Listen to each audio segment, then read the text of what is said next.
Last time we have done with SN2 mechanism और इस video में मैं आपको बताऊंगा SN1 मैकेनिज्म। जैसे लास्ट लेक्चर में बोला था, इसके पहले मैं SN2 बता चुका हूं। एक्सपर्ट ऑफ एजुकेशन पर जाके आप देख सकते हो दिनेश सर के चैनल पे आ जाओ। तो SN1 स्टार्ट करते हैं बेटा। आज लास्ट टाइम हमने SN2 किया था। SN1 mechanism, it's a very important mechanism. जैसे कि लास्ट टाइम भी बोल चुका हूं मैं, it's a very important mechanism. SN2 क्या थी बेटा? Substitution, nucleophilic, biomolecular. ये क्या है? Again this is substitution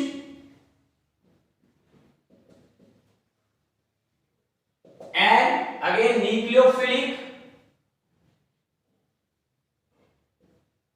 and one is unimolecular reaction. Unimolecular reaction. Substitution का मीनिंग तो क्लियर ही है। Atom, group of atom are replaced by another atom or group of atom. Nucleophilic reagents are those who loves positive charge, means these are the negative substances, negative reagents. Unimolecular, the rate of hydrolysis of this reaction is depends on only one molecule, and that's why this is called as unimolecular. So next is reaction. इसका reaction देख लेते हैं हम लोग पहले। CH3 thrice CBr. This is tert. Tert means what beta? Tertiary butyl bromide reacts with NaOH, sodium hydroxide. Again the same case as SN2. बहुत ध्यान से देखेंगे।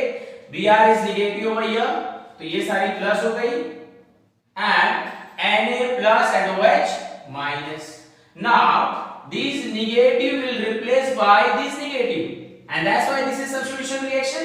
सर यहाँ से ये Br निकलेगी और यहाँ पर OH आएगी, and that's why this is substitution. Okay, next case, reagent का OH माइनस है, देखो बेटा it's having a minus charge, और किसकी तरफ आ रही है? Towards positive charge, towards carbon, and that's why this is called as nucleophilic. Sir unimolecular, फिर से बोल रहा हूं, ये मैकेनिज्म में पता चलेगा, जैसे SN2 में मैंने बोल रखा था। ठीक है, तो प्रोडक्ट क्या फॉर्म हो गया बेटा? आपको बचपन से मालूम है, positive goes to negative and negative goes to positive. So it is going to be CH3 thrice COH, third butyl alcohol, third butyl alcohol plus Na plus and Br minus will form a compound that is sodium bromide. Clear? चलो pause करके इसको लिख लेंगे। Next मैं आ रहा हूं mechanism पे। 1 marks हो गए आपके। द मैकेनिज्म ऑफ SN1, अच्छे से देख लो reagent. Third butyl bromide reacts with NaOH, gives third butyl alcohol with sodium bromide. The next part is mechanism.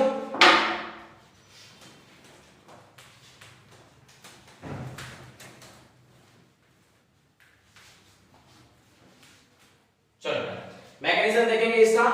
C, so C bond CH3 CH3 CH3 bond Br, यही थी बेटा reagent, याद आ रही है? टर्ड ब्यूटाइल ब्रोमाइड, इसको भी मैंने bond form में लिख दिया, टर्ड ब्यूटाइल ब्रोमाइड। क्लियर है? एक वेज फॉर्म में होती है, एक किस फॉर्म में होगी? वेज फॉर्म में होगी, एक डॉटेड फॉर्म में होगी। क्लियर है? जैसे SN2 में मैंने बताया था। तो reaction with OH minus, negative charge reaction करेगी। अब SN2 के रिएक्टेंट में और SN1 के रिएक्टेंट में डिफरेंस क्या है बेटा? बहुत अच्छे से ध्यान देंगे सब लोग। आपने जब SN2 किया था तो यहां पे मिथाइल ब्रोमाइड थी, C बॉन्ड H H और S था। The instead of H there is methyl, methyl and methyl. याद आ रहा होगा, हाइड्रोजन एटॉमिक नंबर 1 हमने उसको छोटा एटम लेके उसकी एज रखी थी 6 year, 3 year and new born baby. Clear? And instead of that there is methyl group which is a bulky group. Which group? Bulky group. Sir bulky group, bulky group means क्या हो गया? बड़ा, बड़ा हो गया। अभी ये बच्चे क्या हो गए? बड़े हो गए। सपोज मान लेते हैं, चलो जैसा हमने कंसीडर किया था वैसे ही मान लेते हैं। अब ये बच्चा बड़े हो गए, डॉक्टर हो गया, ये बच्चा इंजीनियर हो गया, और ये बच्चा सपोज TYBSc में पढ़ रहा है। क्लियर, ये सबसे छोटा था। सेम केस, लेकिन बेटा ये अगर बड़े हो गए तो इस केस में देखो क्या वो बात रह जाएगी, नो चांस, इनकी भी एज बड़ी होगी। क्लियर है। अब OH माइनस जैसे लास्ट में लिए थे हम वैसे ही कंसीडर कर लेते हैं। Suppose Br is a wife, this is husband, केवल कंसीडर कर रहे हैं, इसके ऊपर ज्यादा ध्यान नहीं देना, लेकिन समझना इसी से आपको बहुत अच्छे से समझ में आ जाएगा। Clear, NOH is a GF।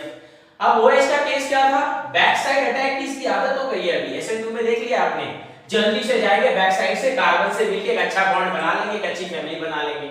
तो OH minus will attack from, if back side what will happen, there is a bulky group। पहले बच्चे छोटे छोटे थे, उनको पता ही नहीं था डैडी क्या कर रहे हैं, लेकिन अब बच्चे क्या हो गए, बड़े हो गए, मालूम पड़ा कार्बन अगर OH से मिलने का ट्राई किया तो क्या हो जाएगा, कहीं डॉक्टर साहब ने देख लिया, किसी एक बच्चे ने देख लिया, तब तो केस उल्टा हो जाएगा। व्हाट इट मींस, थोड़ी सी केमिस्ट्री में आ जाओ, मेरे बोलने का मतलब क्या है, this is the bulky group means there is a repulsion between methyl methyl methyl bromide methyl bromide। अब यहाँ पे जगह ही नहीं है, बल्क से भरा हुआ है, so there is a steric hindrance। steric hindrance, what do you mean by steric hindrance? crowd sir, crowd, भीड़ भाड़ में कहीं जा सकते हो आप ना, भीड़ भाड़ में रिपल्शन होगा। अगर मैं एग्जांपल ले लूं, बरोबर है, बॉम्बे की ट्रेन में विराट फास्ट बहुत जल्दी जाती है, बरोबर है, लेकिन हम उसके अंदर जैसे एंटर करते हैं उधर वाले हमको रिपल कर देते हैं, बरोबर है, कैसे, क्योंकि भीड़ ज्यादा है ना, रिपल्शन अपने आप होगा, जहां बल्क होगा वहां रिपल्शन अपने आप होगा, because of what, crowd, steric hindrance. तो ये पहला केस हो गया था। OH माइनस क्या करे, C इज अनस्टेबल, उसको तो स्टेबिलिटी चाहिए, सो in this case in SN1 mechanism OH will attack from front side, और OH माइनस अब Br के पास आएगी और बोलेगी Br क्या कार्बन घर में है। तो मैं आपको बहुत छोटा सा एग्जांपल से बता दूं, दीज आर बल्की ग्रुप, तो इनकी एज तो बढ़ चुकी है। समझ में आ रही बात, बिल्कुल समझेंगे, नहीं समझेंगे कमेंट करेंगे मुझे, बराबर है, ये इनकी एज बढ़ गई, तो क्या वो बात है जो पहले छोटे बच्चे थे तब इनकी एज कुछ अलग थी, समझने का ट्राई करेंगे, मैं हर बात नहीं बताऊंगा, एकदम क्लियर है। तो in this case OH minus will attack from front side, क्या कार्बन घर पे है, तो Br is move as yes बहन आओ and it move as a Br minus। अगर Br माइनस बन के बाहर जाएगी तो ऑटोमेटिकली कार्बन को कौन सा चार्ज मिलेगा बेटा, positive charge, C plus bond CH3, ये पार्ट बहुत अच्छे से समझेंगे, मैं फिर से बता रहा हूं, C bromine is minus, carbon is plus, bromine totally बाहर निकल रही है, OH माइनस एंटर हो रहा है, बराबर है, तो Br अगर निकलेगी तो क्या बन के बाहर निकलेगी, Br माइनस, ये अपनी इलेक्ट्रॉन ले जा रही है तो कार्बन को क्या दे देगी, प्लस, इसने इसका इलेक्ट्रॉन खींच लिया अपनी तरफ, तो इसके ऊपर क्या आ गया, positive charge. Now this is unstable which is known as carbocation, carbon with positive charge is called as what, carbocation। now C के पास क्या है, टोटली प्लस चार्ज है, देखो, and OH is completely minus, easily attack and it will form C bond CH3OH which is tert butyl alcohol,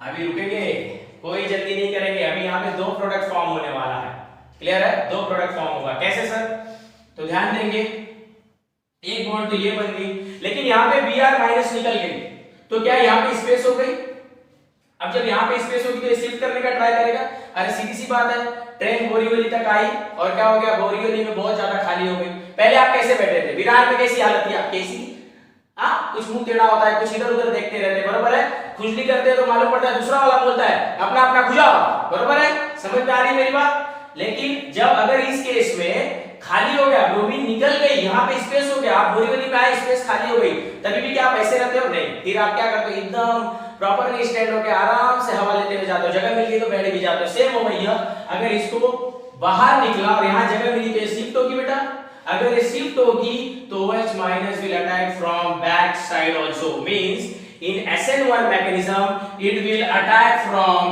back side as well as front side। SN2 में क्या था बेटा, SN2 में सिर्फ back side था, clear है, अच्छा, second case क्या हो रहा है, अब यहां अगर ये शिफ्टिंग हो रही है तो बैक साइड से भी अटैक करेगी, तो एक नया प्रोडक्ट और क्या बन गया, C bond CH3 CH3 CH3. Now this time OH minus will attack from back side. Both the products are same, third butyl alcohol only, but in the first case there is a retention, जहां से निकली है Br minus वहीं पे OH चाहिए देखो, so that is 50% retention.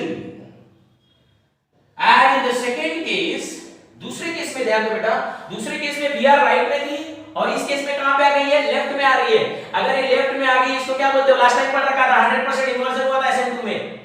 यहां पे कितना होगा, 50 इसने ले लिया, ये कितनी बची, 50% inversion, and the mixture of this 50% retention and 50% inversion are called as what, racemic mixture. इसके मिक्सचर को बोलते हैं racemic mixture. क्लियर है, जो ऑप्टिकल एक्टिव में है उसके लिए एक और लेक्चर लेंगे ऑप्टिकल एक्टिव के लिए. क्लियर है, racemic mixture इनके प्रोडक्ट को मिक्सचर को बोलते हैं. क्लियर है इतना पार्ट. अब पहले ध्यान देंगे, OH माइनस यहां से अटैक करने का ट्राई की थी, नहीं हुआ था, सामने से आई. अगर यहां से Br नहीं निकलता बेटा तो क्या OH माइनस फॉर्म कर सकता था, ना, कभी नहीं फॉर्म कर सकता था. क्यों सर, वैलेंसी परफेक्ट है, आ नहीं सकती थी. लेकिन Br निकली तब ये रिएक्शन पॉसिबल हुआ. मींस ये रिएक्शन किसके ऊपर डिपेंड था, किसके ऊपर, बहुत अच्छे से ध्यान देंगे. Br नहीं निकलती रिएक्शन नहीं होता, Br निकली तब रिएक्शन हुआ. Means this reaction depends on only one molecule.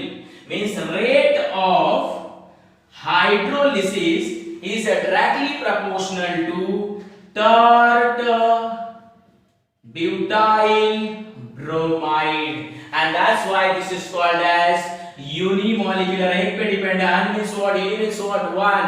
That's why this is called as unimolecular reaction. और इसको आप हटा सकते हो क्या, प्रोपोर्शनलिटी कांस्टेंट लेके, rate is equal to K CS3 3CBr. Clear है.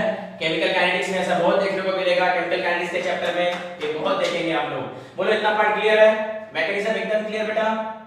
चलिए एनर्जी प्रोफाइल डायग्राम में लिख लिया सबने, वेरी गुड.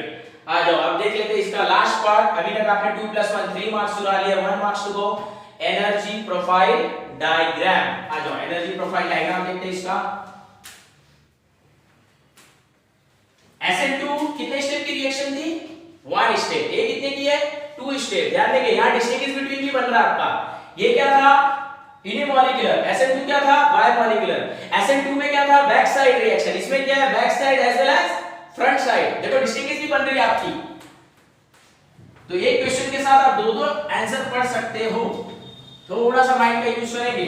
अभी नेक्स्ट SN1 की energy profile diagram. Energy profile diagram EPD. Same जैसे SN2 में किया था, लेकिन यहां पे ध्यान देंगे प्रोडक्ट 2 बनी थी, बराबर है. 2 स्टेप का रिएक्शन था, यूनिमॉलिक्यूलर था. डिफरेंस में बहुत अच्छे से ध्यान देंगे, डिस्टिंग्विश बिटवीन यही तैयार हो जाएगा आपका. अच्छा चलो एनर्जी प्रोफाइल डायग्राम देख लेते हैं. यस सर, पहले बता दीजिए. सेम कहानी, यहां भी वही पोटेंशियल एनर्जी. यहां पे क्या थी, रिएक्शन कोऑर्डिनेट. चल बहुत स्मूथली लाइट जा रही थी. किसकी, CS3 थ्राइस CBr. एंटर कौन हुआ, OH माइनस. फर्स्ट केस में एक ट्रांजिशन स्टेट थी. यहां पे कितनी ट्रांजिशन है, कितने टाइप से रिएक्शन किया, फ्रंट एंड बैक. कितनी ट्रांजिशन बनाओगे बेटा, 2, 1 2. देखो यहां पे 2 आपको TS मिली. इसको सपोज ले लेते TS1, ये हो गई आपकी TS2. TS याद आ रहा है, what is TS, transition state. बोलो याद आया, यस. चलो नेक्स्ट क्या है, फिर उसके बाद हमने लिया था एक्टिवेशन एनर्जी. ये देखो इस पार्ट से लेकर from reactant to TS1 and from reactant to TH2, that is EA, that is activation energy. और कौन सी पार्ट बच गई? हीट ऑफ रिएक्शन बचा हुआ है. हीट ऑफ रिएक्शन किसको बोलते हो? बराबर. From reactant to product. Product क्या फॉर्म हुआ बेटा? CS3 thrice COH plus Br minus. This part is product. This part is reactant. ये जो गैप मिली है sir, this gap that is from reactant to product, that is known as delta H, which is heat of reaction. बोलो पूरी mechanism clear है? जिसको भी mechanism SN1 में problem या SN2 में प्रॉब्लम हो मुझे कमेंट करेगा. क्लियर है?